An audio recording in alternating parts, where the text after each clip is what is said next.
This year, supply chain is a popular word. You might have heard that COVID is making it fall apart.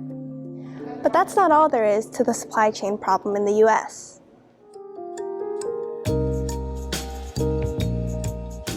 In the past year, beef prices have risen about 12% in stores. But the industry isn't suffering. We don't have a shortage of meat. Meat packers, at least, have seen a triple in their share of profits over the past 7 years. So is this really a COVID phenomenon? To understand, we have to first explore the nature of livestock supply chains in this country. Right now, 4 major meat packing companies dominate the meat industry: JBS, Cargill, Tyson Foods, and National Beef, the Big Four.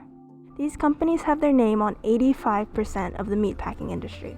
The numbers weren't so extreme until around the early 1980s.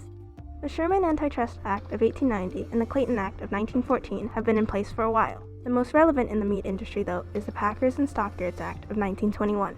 Broadly, it outlines measures to keep livestock transactions fair between farmer and packer. In 1918, before the act, monopolies controlled 55% of the meat market. By 1976, they only controlled 25%. It was good for everyone across the board, and competition was at its highest. Starting in 1981, Reagan's administration brought a huge wave of consolidation. Since then, the mindset of economists and politicians has shifted, leaning towards monopoly. Bigness per se does not appear to be an issue. The areas of greatest growth in output and productivity in this country, Silicon Valley and its counterparts around the country, are extremely competitive. In 1983, the final blow was dealt in the Cargill v. Monfort case. With the loosening the Reagan era had brought, Cargill, the number 2 biggest meat producer at the time, buys up Spencer Beef, the 3rd largest meat producer. Up till now, antitrust had never been so blatantly ignored. Monfort, the 5th biggest meat producer at the time, brings this to the courts. How could the industry remain competitive if the 2nd biggest producer merged with the 3rd? The Supreme Courts voted in favor of Cargill in a 6-2 vote. Effectively, it was a green light for what Cargill did. In 1980, monopolies held 36% of the market. In 1990, monopolies held 72%. They've only been growing. Most farmers opt to get their product to a store.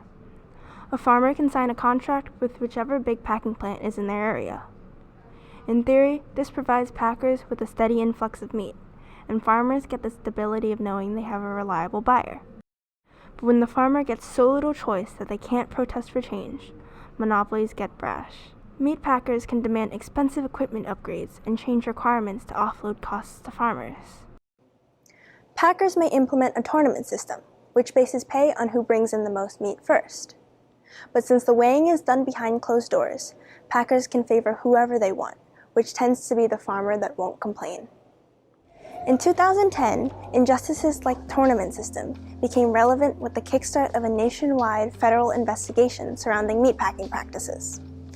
But the House Agriculture Committee urged the USA not to pass any revisions of the Packers and Stockyards Act to amass even more evidence and to consider the viewpoint of meat companies.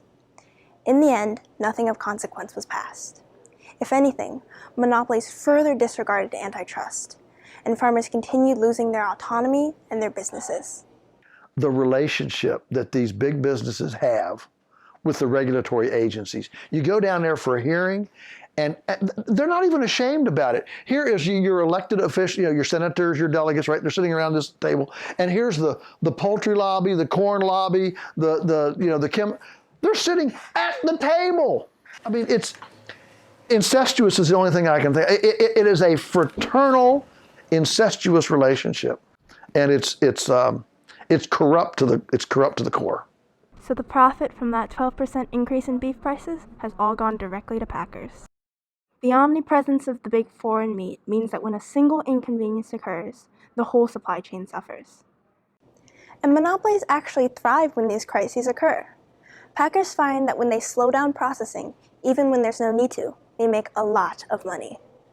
Crisis and manipulation make a lot of people wealthy. COVID exposed our supply chain crisis, but it's only a symptom of a critical lack of monopoly regulation. We can't just solve the issue by boycotting or regulating the meat industry. We're seeing these same patterns of unregulated monopolies in nearly every other industry as well. Joel Salatin's farm, Polyface Farms, is well known across the world for its holistic livestock raising system. They do their own meat packing and sell to a small community. But U.S. legislation discourages farms like Polyface. We get 5 times the county average here. We've never planted a seed or bought a bag of chemical fertilizer, and yet we get 5 times the county average in beef production per acre, because we're tapping into these growth cycles. All we need is freedom. We need freedom and quit subsidizing the other guys. It is, of course, not the job of CEOs or shareholders to determine whether these mergers ultimately serve consumers or society in general. This is the job of policymakers. There's a lot of changes going on right now. You are living in it. It's unsettling, but it's also exciting to see a rearrangement. These kinds of black swan events tend to rearrange priorities, profits, prestige, those kinds of things.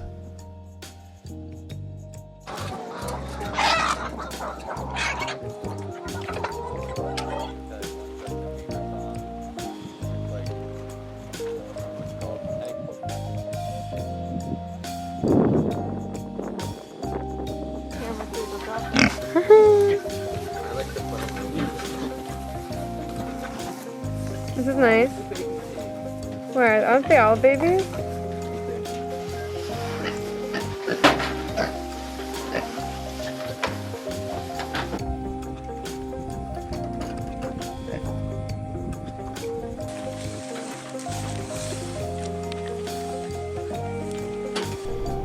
I did it!